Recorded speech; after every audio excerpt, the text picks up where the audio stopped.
Catapulting Commissions family. What's up, team? Welcome back to this week's episode of the Catapulting Commissions podcast. I'm your host, Anthony Garcia. So I am fanboyed out over our show today. And it's been a long time since I'm like, oh my goodness, I get geeked out. If you've listened to the guests we've had on the show, and this is no discredit to every other guest, because we have an amazing roster of people. But when we had John Lee Dumas, I was like, oh my goodness, I'm geeked out. When we had Rory Vaden, I was like, oh my goodness, I'm geeked out. And we had Anton Gunn, I got geeked out. This guest lines up in this same category, and it hits close to home for me. Here's the deal. One of the greatest books that was ever given to me was called The Ultimate Sales Machine. I first built my very first sales team in 2005. And I was like, oh my goodness, what am I doing? Where am I going? And just like any young entrepreneur, I got beat up, and you learn some things. And somebody gave me a book. If you've heard the phrase education-based marketing, lifetime value of a client, or any one of the phrases or acronyms or things you hear right now from some of the top influential leaders, and you source back, where did this come from? Like who really changed the game? There's a name out there that I'm sure you've heard of. So let's talk about it. Today's guest, her name's Amanda Holmes. She is the CEO of Chet Holmes International, which has worked with over 250,000 businesses worldwide. At the age of 24, she inherited her father's multi-million-dollar enterprise, which specializes in helping companies double their sales. Amanda has merged her father's proven process with her own forward-thinking ideas to connect the old-school sales process with hybrid, online, offline, instant gratification, the short attention span we see in consumers today. Her success has made it clear that she was born to lead. Check this out, guys. In her first 2 years of taking the helm, Amanda increased the company at Chet Holmes by 1,176% and doubled coaching clients 2 years in a row. Since then, Amanda has continued to scale the company, making an impact worldwide with continued double-digit growth. Amanda's mission is to teach the last and most important lesson that her father never got to reveal to radically change the lives of those passionate about success in sales. Amanda, welcome to Catapulting Commissions. My gosh, can you just follow me around and give that kind of intro everywhere I go? That was awesome. Thank you. I would love to. I would love to follow you around. So Amanda, I'm so jazzed to have you on the show. I'm so jazzed, the Ultimate Sales Machine, but I'm so excited that you are bringing the Ultimate Sales Machine back. I mean, your Ultimate Sales Machine, I don't know if is it called 2.0, but it's a new version. We're re-releasing the Ultimate Sales Machine. And for those of you that haven't had it or found the link, you'll get the link in the show notes in the description below. But let's just jump into this, Amanda. You have a book, Ultimate Sales Machine, widely regarded as one of the top 10 sales or business books of all time. And that category of all time, I mean, there are some great thought leaders that have it there. You're re-releasing this book. You made some changes to it. Why are we updating this book? When my father first came out with the book, websites was 2 words. Just to give you an idea. Website became 1 word, right? So my father really developed a lot of his strategies pre the internet. And when it had come out, it was right as the precipice of the internet started to be known. But a lot of his understanding was through cold calling, right? Direct mail. He dominated in those fields. Billboards, radio, television ads. So I looked at this new edition and when I went to do the new edition, I thought, oh my gosh, I have to do, because the strategies are timeless. It's the tactics that have changed. So all I had to do was adjust the tactics. I'll tell you, for example, one of the things I did was I took one of my father's radio ads that he ran. I mean, we made tens of millions of dollars from these radio ads. And I took them and I used the same script and I used it as a Facebook ad. And it actually decreased my ad spend by 30%. It was converting at such a great level that it was the best performing ad that we had, just to prove that it is the timelessness of the strategy. It's just the tactics that change. So it used to call to a call center, and then everybody would dial in and give a free report, versus what we do now, whereas you click on a button and you have an automated page and you give them that, and then you automate the next 5 steps. So it's just minor shifts that make it all so relevant today. That's what I've done to the book. I love that you taken this book. You say something here that I've talked about often on the show is the quality of the messaging, the quality of the strategy far supersedes the glitz, the glamour, all of this fun stuff. So you took a strategy that your father introduced many, many years ago, pre-internet, and you said, hey, I'm gonna put it in the digital world, and it's still effective. So I love that the proof is in the pudding and you're delivering it. Can you share us some insights on some of the changes you've implemented to make it for the modern day consumer? Because one thing you often talk about, and I follow your stuff, and we have the opportunity, chance to work with each other at times, is we're competing right now for consumer attention. I mean, there's no shortcut to it. I mean, we compete for consumer attention, and I remind myself of this when I do a task and try to stay focused on a task, and I turn notifications off because fantasy football's here. So it's football season. So the Chargers goes right on top of my screen, and I'm like, oh my goodness, I have to know what the Chargers are doing. Never mind the work I was doing for this client. And all of a sudden, there goes 5 minutes of my time wasted on the Chargers. And now I'm like, I have to tell my wife, I know I'm supposed to be at dinner at 5:30. I need some extra time because, at 11 a.m., I had to see what ESPN had to say. So how do we, what are some of the strategies you're putting in the book that are working with today's modern consumer that is distracted for time? Okay. Well, I'll do the time one first, and then we'll go into industry changes amidst consumers and the clutter factor, as you were saying. I love what you said there. So my father said that email was the death of time management. And I looked at that and went, well, if email is the death of time management, then your phone has become the plague. We pick up our phones and open them 96 times a day. We touch our phone, just touch it, on average, over 2,000 times a day. So, and research has shown, UC Irvine proved that when your focus is derailed, it takes an average of 23 minutes to get back into focus. And in that time, it's the equivalent as if you had either drank beer or you had only had 4 hours worth of sleep. So you're operating at a lower mental capacity when you're perpetually being, my father used to call it a 1-minute manager. Hey, got a minute? Hey, got a minute? Well, the people that used to say, hey, got a minute, it's now become AI with notifications popping up of every different app you have on your phone.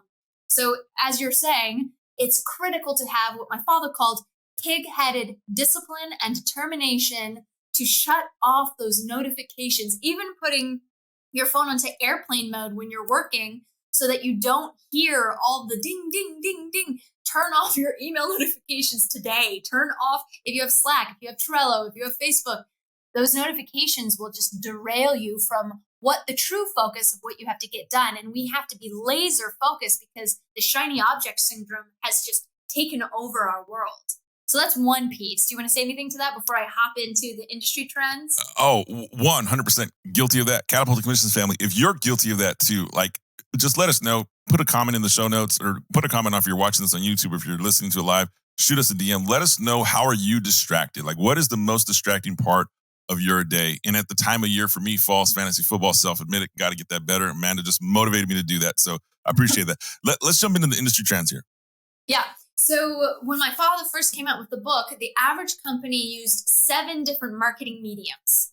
Today, we use an average of 13 marketing medium with 5 social media platforms and 3 paid advertising sites. So we're doing double the amount of work, but only for a fraction of the results. You would think that all of those marketing tactics that we're doing would make sales easier to do. However, with salespeople, they went from an average of 5 touches to get to a sale to now it's more on 8 to 12 touches to get to that appointment or to get in front of a prospect.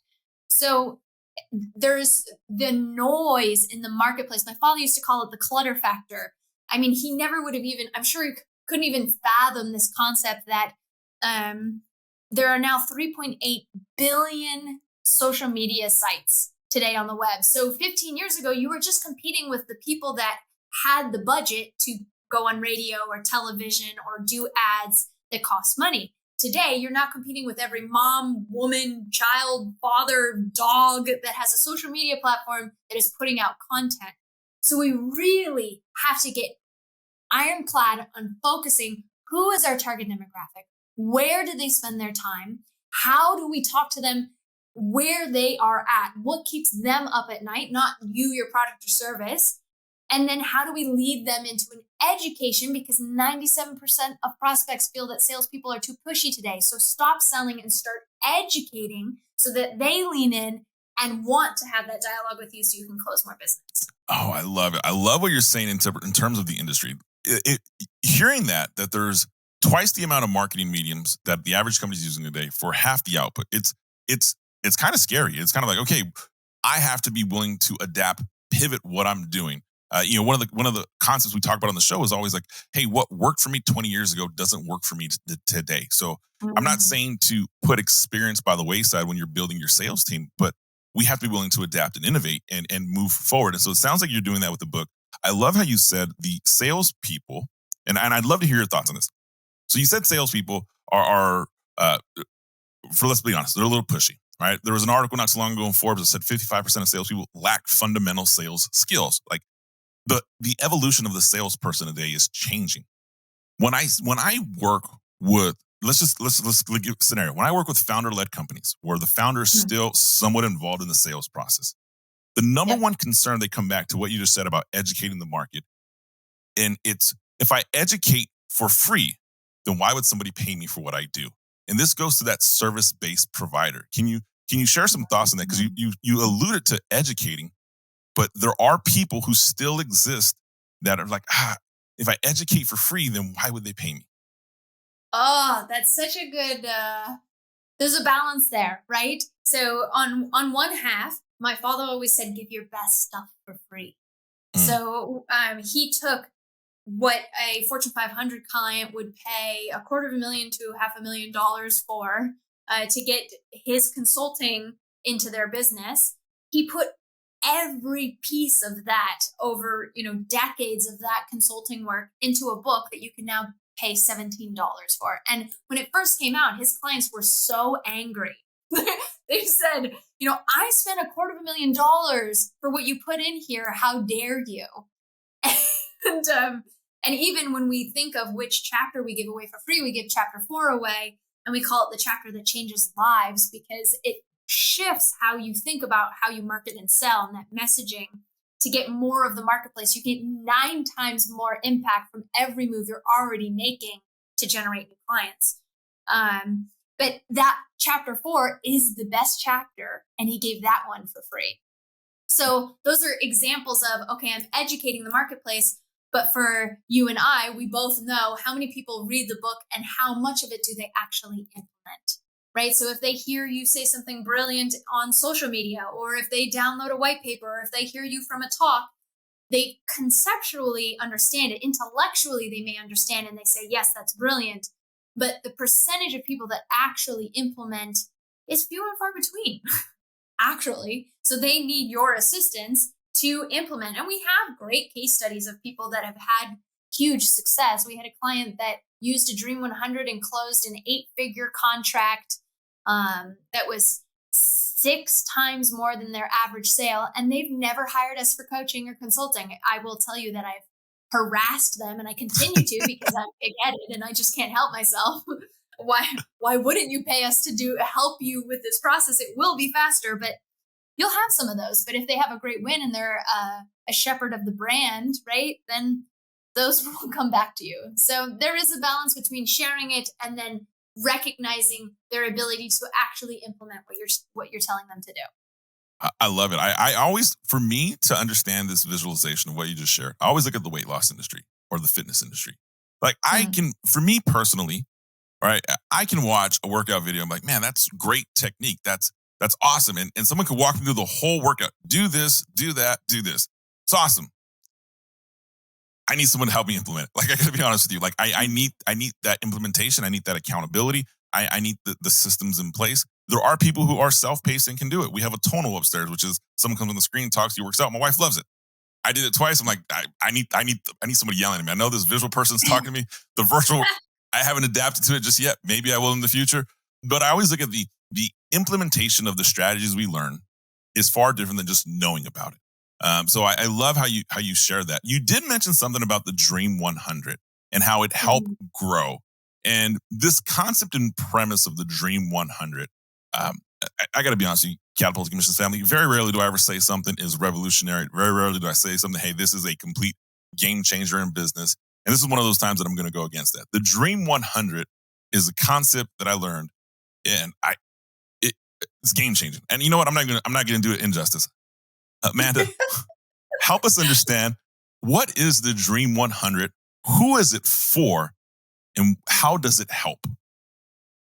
So the Dream 100 is the fastest, least expensive way to double sales. It's the one strategy that has doubled the sales of more companies than any other.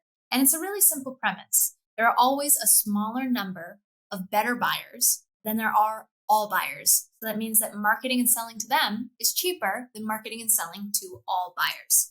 So if you are having a hard time with your profitability, if you are can't quite find a roadmap for how you're going to grow your sales this year, right? If you feel like you're just running and trying to generate more clientele, but it just feels like you're in a hamster wheel and nothing ever actually brings you forward. This is a great concept, and it was originated from my father. He worked for the billionaire by the name of Charlie Munger. He's co-chairman of Berkshire Hathaway, and he doubled the sales of 9 different divisions for Charlie, all within 12 to 15 months. And several of them doubled multiple years consecutively. So he realized that he had a system for how to double sales. And it went something like this. So he was given a list of 2,000 different advertisers or prospects to go sell advertising to.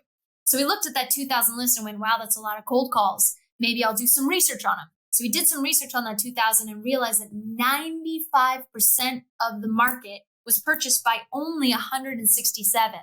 So instead of going spray and pray after those 2,000, he led an intensive effort just to those Dream 167. That's where the Dream 100 came in. And that's how but a caveat and a very important piece to this is the first 4 months, he got not one sale. And we're talking, every week. 1 week, he's sending out a direct mail piece. The next week, he's following up with a phone call. The next week, he's sending a fax.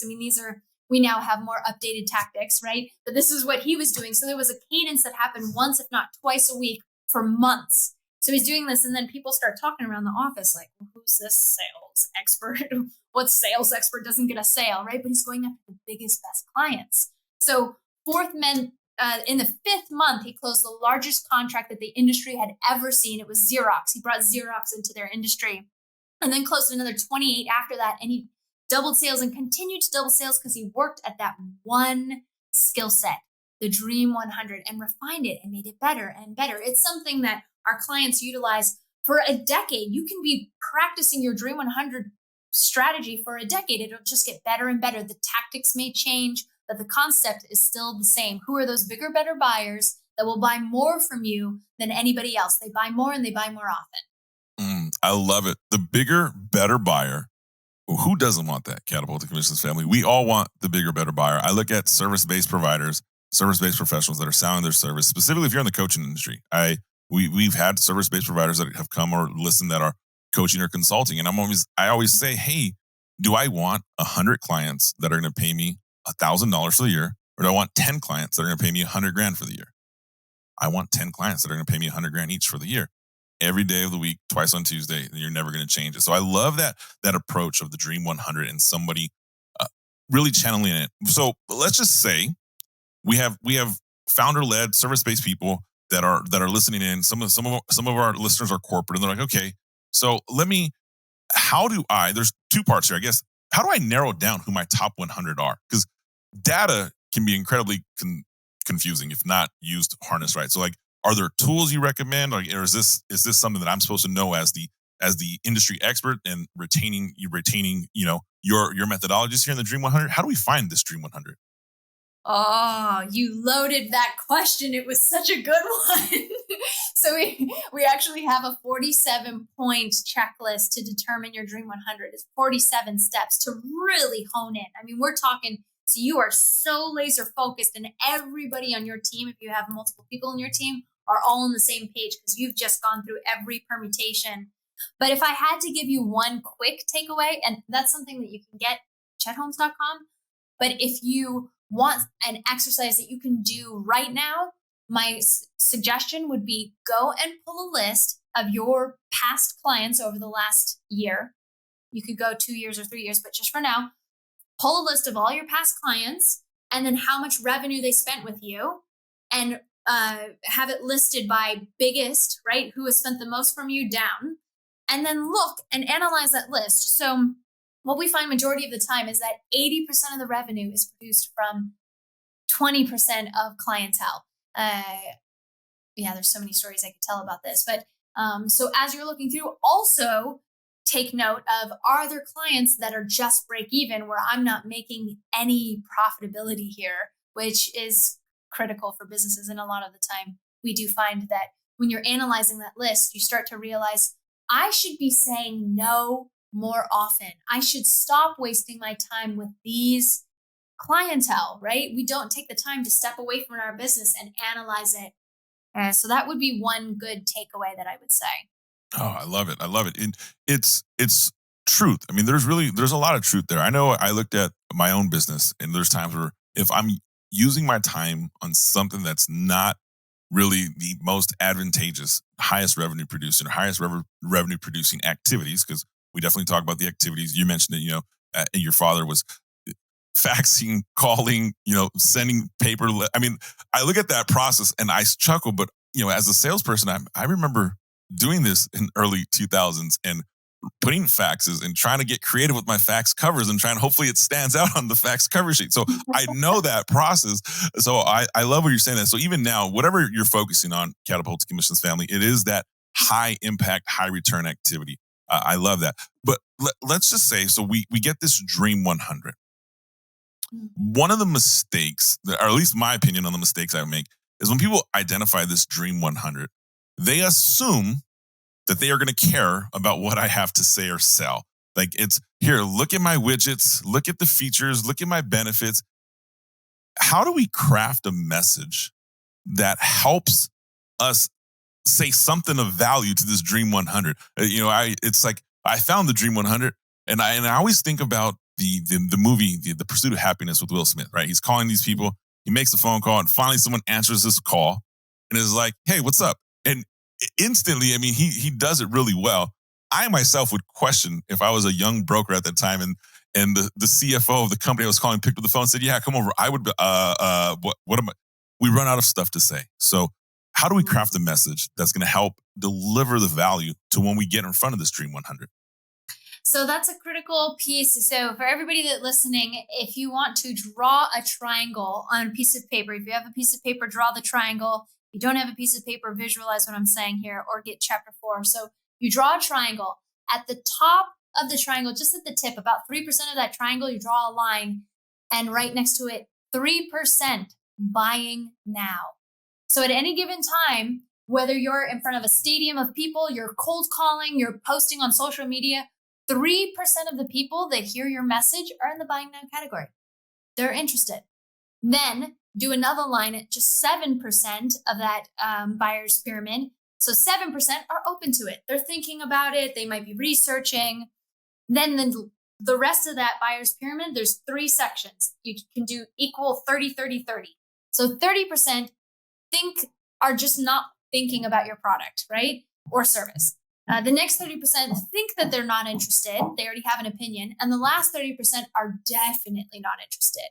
So 90% of the people that you are reaching out to, whether it's your Dream 100 or where you're doing your ads or where you're cold calling or where you're social selling, 90% of them don't care about you, your product or service. So if you reaching out, your messaging is talking about, hey, I'd like to talk to you about my services. They're great. They're different from the rest. I'm the best. I swear it is. Let's get a call to set up and talk to you about it.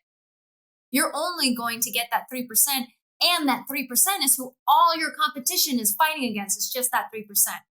So my challenge to you is, what would be something that you could give that's of education that would reach the entire buyer's pyramid? I'll give you an example. So one of our clients, we do this thing called the Core Story Bootcamp. We teach this education-based marketing approach. And he went through it in 4 weeks. 2 weeks afterwards, he generated $8.4 million. So 6 weeks in total. He built his messaging and then deployed it. And he did it he was selling farming equipment to farmers. And he used to call and say, hey, I'd like to talk to you about your farm equipment. Do you have a moment, right? And they'd either say yes or no, but only 3% would be interested. So instead, he said, I'd like to give you an education about the 5 critical areas where you're losing profit on your farm. Would you like to have a conversation? All of them said yes. He gave that presentation and that education, which led them to trust him, respect him, see him as the expert. So as he led into, okay, now let's have a dialogue about what's going on your farm with your equipment. They were much more willing, and it ended up closing 8.4 million in sales. Whoop, whoop. Wow. Oh my goodness. So the premise of that concept of education-based marketing, developing your core story, what you just said is so common in the sales world right now. I mean, I speak with founders that call me for consults, and the first thing I'm like, okay, well, what does your sales process look like? Oh, well, we call somebody and we say, hey, can we talk to you about our lawn mowing services? I don't have any lawn mowing clients, so that's why I just picked the most safest one I could say. Let's talk about my lawn mowing services. Well, no, I'm not interested in your lawn mowing services. I have a lawnmower, I have somebody, or I do it myself, or whatever it is, and we go through this and then you go through this phase of no one's buying, the market's cold, the market's dead, and I believe our thoughts become a reality. So being an entrepreneur, being a high performing sales professional, it's there's a mental fortitude that comes with it, being able to say, okay, I can withstand this. But even the best, we get beat up. We definitely get beat up. So I love the approach of that core story. Now, I want to talk a little bit about Chet Holmes International as an overall. Along you developed, you mentioned the Dream 100, you mentioned the core story. These are concepts, correct me if I'm wrong, that have come from the Ultimate Sales Machine. Is that correct? Yeah. Is there any other services that Chet Holmes International as a company helps with clients that are developed from the Ultimate Sales Machine? Or if they're not, I mean, what is Chet Holmes as a company, or Chet Holmes International as a company, doing for its clientele today? Absolutely. Yes. What a great question. So I'll lead you with this. So I wonder if you actually know the answer to this question. What percentage of businesses do you think make it to 1 million in annual sales? Oh, I do know the answer to this. It's less than 10%. I know that. Maybe even less than 5%. I think 8. Yeah. 8. 95% of businesses will never make it to 1 million Yep. in annual sales. Of that, 0.08% make it to 5 million. Of that, 1.5% make it to 10 million. And of that, 0.004% make it to 100 million and beyond. So the steps it takes to grow your business actually have nothing to do with people's product or service. As much as you think, I have this great product. If that was true, then McDonald's would not be the number one most grossing hamburger joint, right? Because I could think of 50 others that have a much better hamburger than McDonald's. So it's the skills, right? It's the skills it takes to grow the business, and skills can be developed. So we teach those 12 skill sets it takes to grow at different phases and different levels of sales. And it can be delivered by, we have the book, we have courses, we have live boot camps like the Dream 100 Bootcamp and the Core Story Bootcamp. We have one-on-one coaching, and we have done for you services. So it's all around what support does the business owner and company need to be able to get to that next level of their revenue. Here's the deal, Catapulting Commissions family. There are people who grow businesses, there are people who grow companies, there's people who say they do. Amanda Holmes and the team at Chet Holmes International, I don't want to say they founded it, but they kind of did. I mean, this is truly game-changing stuff from many, many years ago, when I was first introduced to the concept of business, sales, and marketing, and realized that this is what I wanted to do for a living. I was like, oh, these concepts and premises are great. They're nice. They work. Holy crap. And then Amanda comes along. She's like, we're going to make them work for the digital world and beyond. And it's 100% true testament firsthand that things are growing here. So I love hearing what Chet Holmes is doing. And if you are that entrepreneur that's trying to crack that million, that 5 million, the 100 million, just pure statistical analysis alone says it's not an easy road. So why not get the help to do it? So I love that. Amanda, as you took over Chet Holmes International and built it, I feel like you've had a recent resurgence in the world of social media, in the world of influence. And can you kind of help me understand some of the progression you've taken over the past couple of years to bring you back out and bring Chet Holmes? Because let's be honest, Chet Holmes International, the book's a staple. It's doing business just because of the value it has delivered. I can pick up the book, I can read it, it's implementable. I mean, you have recently made a resurgence yourself. What prompted you to say, hey, we're gonna take this thing by the horn, and we're gonna steer it, and I'm gonna come out and I'm gonna start sharing some of these concepts and premises out in the world of social media and online? You want the truth? I would love. I would love the truth, but if you want to tell me a lie, I mean, I guess it's between me, you, and the audience, but I would definitely appreciate the truth. Okay. So before I inherited, so my father passed 10 years ago. And before I inherited it because of his passing, I was a singer-songwriter. And I had nothing to do with the business. And I love my father dearly. I mean, I was a full-time caregiver for him for the year and a half that he fought cancer. And he never spent a night alone, 352 nights in the hospital. It was me, my mom, my brother. We just would spend all-nighters in there with him. And so then when he passed, there was no succession plan. There was no plan for me to step in. And I just looked at everybody and they looked at me and we went, oh my God, this is a mess. I don't want to be a part of this. They agreed that I shouldn't be a part of it. It was a terrible scenario, quite a tragedy. For the first few years, I hired different C-suites to try and fill the void of my father passing. And eventually I ended up stepping in as CEO. I've been CEO for 8 years now. And we had some great traction when I first stepped in. And it got to a point where I had stabilized the business. I had reinvented the marketing and sales process for this newer marketplace that we were experiencing. And I was beat. Similarly to what a lot of people are experiencing post-COVID, right? They're just like, I got nothing left. I don't got anything to give. Like, I need a reset. So I spent 2 years where I only worked a couple hours a week, maybe 1 day a week for one of the years, and then a couple hours a week. And everyone was able to carry on, the different division heads helped with those divisions. And I spent more time talking to plants than people. Okay. I spent a lot of time in a nonprofit called Divine Bliss.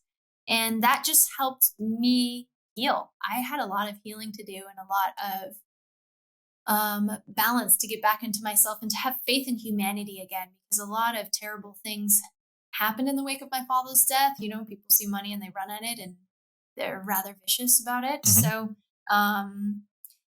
after those few years, then I started to, you can see that books are still selling. I'm not putting any marketing behind it. It's just the love of the content and the training. And I thought, you know what? This does need to be revamped, and there's some things that I'd like to do in the business world today, and bring a little bit of the nonprofit values and mission that I had gotten from being in that world, and bring a bit of that into business, maybe a bit more soul.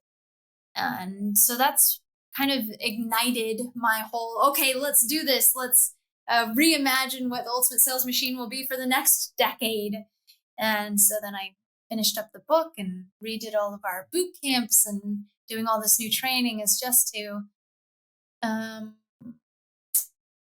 like to believe that it's giving a little bit more balance to business and reminding us of what the purpose of life really is. I'm trying more and more to incorporate the parts of fulfillment and abundance. Well, I will say this, Amanda. Thank you for sharing that story. I know it's incredibly vulnerable to say the changes, or like the impact of happening from the passing of your father.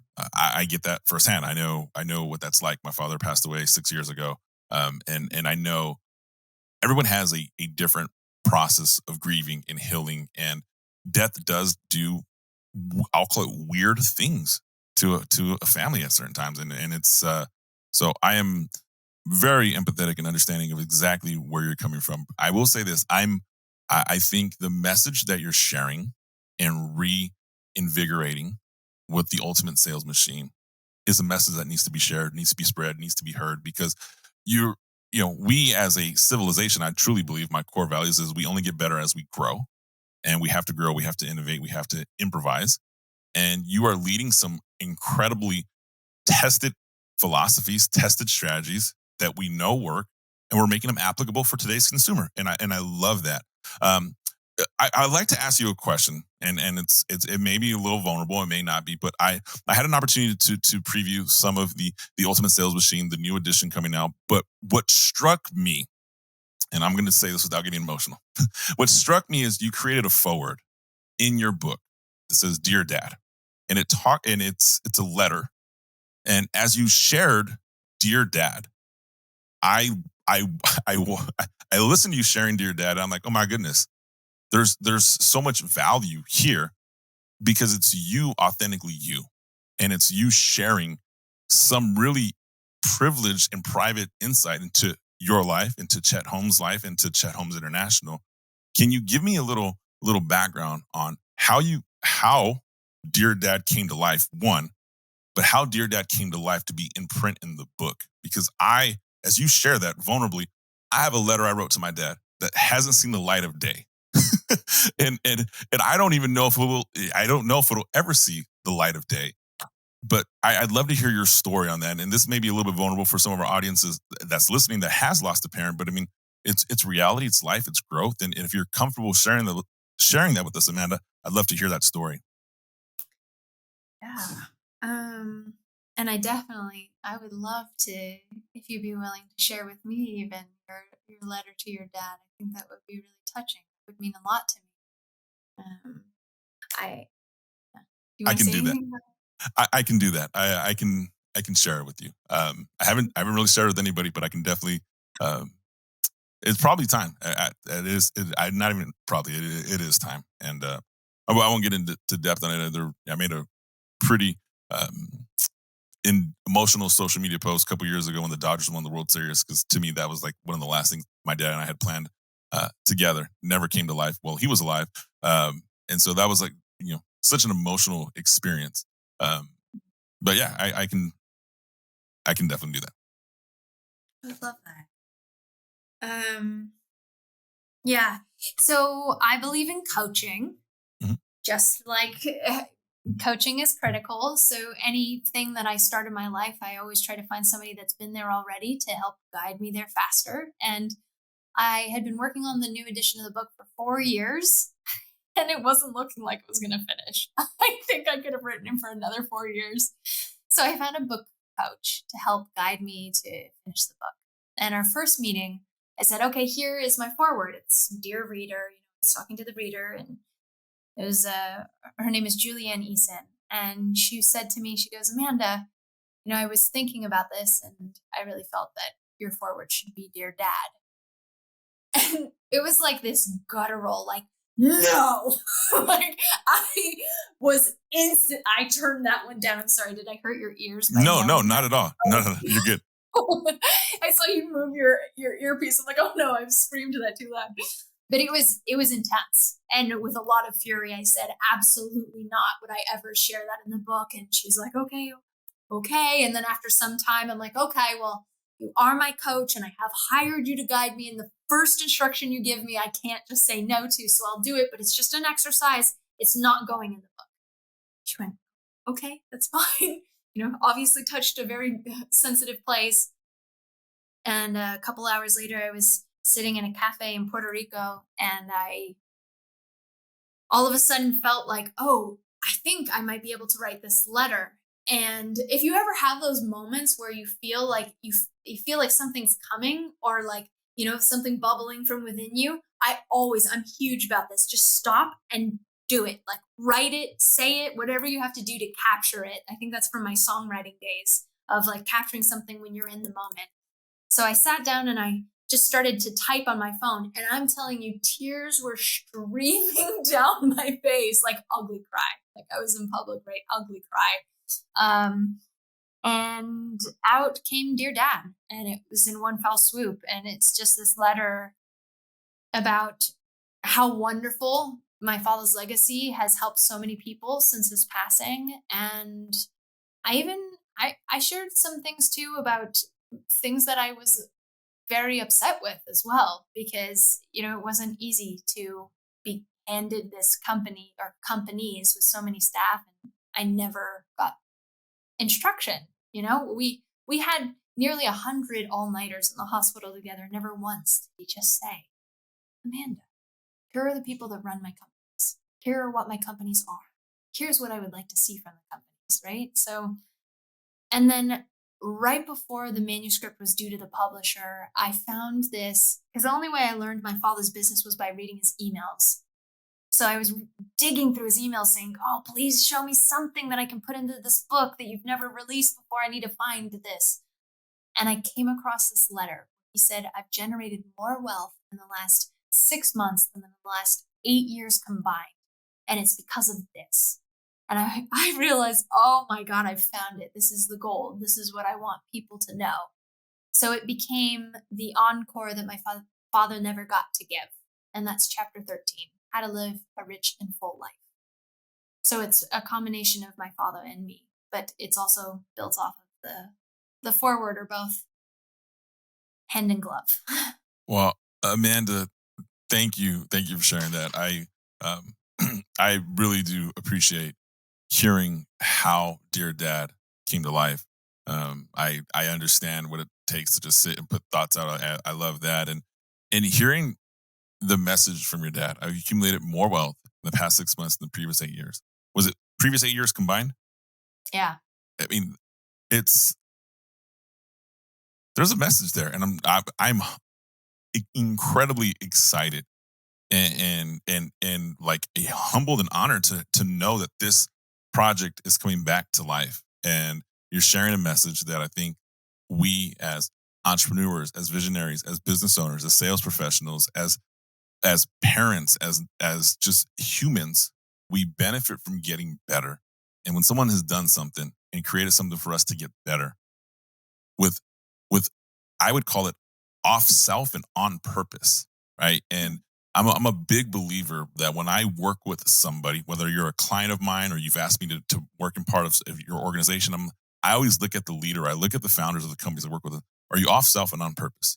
Because if you're only focused about yourself, no matter what you will pay me, I'm probably going to turn it down.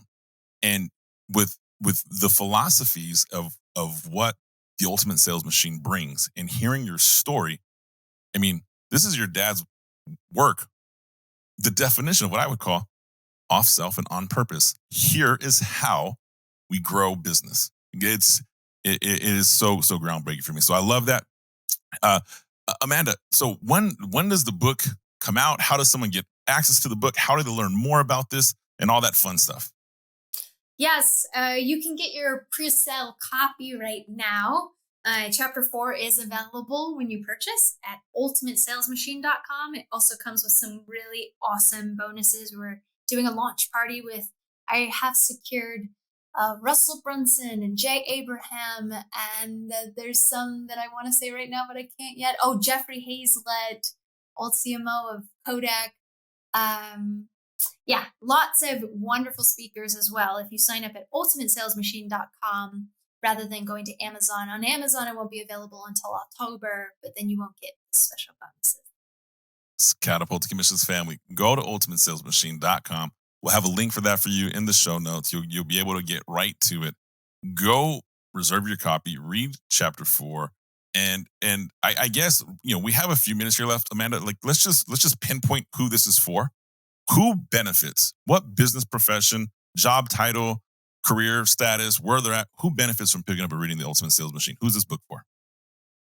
Entrepreneurs, C-suite, salespeople, customer service, admin. I mean, it's hard because every chapter is another piece of what it takes to grow a company, whether it's time management to hiring sales superstars to messaging to effective presenting and how to live a rich and full life. So I would really say everybody. And at any phase of your business, whether you're starting up or you're a Fortune 500, I mean, these are things that we've implemented with 80 of the Fortune 500. Catapulting Commissions family, that audience is you. Just point blank, you fall into that category, and I'm excited. Hopefully you can tell in the tone of my voice and the contents of the conversation today. This show wasn't like every other show we have where Amanda has definitely shared something that, as I said from the beginning, hits close to home on numerous things. If someone asked me what I do for a living, like I'm a self-imposed sales junkie. I love the science, the philosophy, like everything that comes with generating sales and it's just, I'm a geek over it. And then Amanda shares a story of the impact of losing her father that hits close to home for me. So I hear a lot. And so I'm incredibly humbled and excited to have had you on the show today, Amanda. We at the Catapulting Commission Show and our family, we wish you nothing but abundant success. I know this is groundbreaking. Last thing, if they want to get connected with you, any social media URLs or any social media profiles you want to share so the family can find you? I'm on all of the social medias, but if you want to know where I spend most of my time, it's on Instagram. And since Amanda Holmes was taken, it's my salsa name, Amandita Holmes. Oh, wait, you dance salsa? Oh man, I was like competitive for a while. Nearly competitive. I didn't like their outfits. But it was a little too scandalous for me, but the dancing I loved. Oh my goodness. Learn something new every day, including in the last minute of recording a show. I did not know that.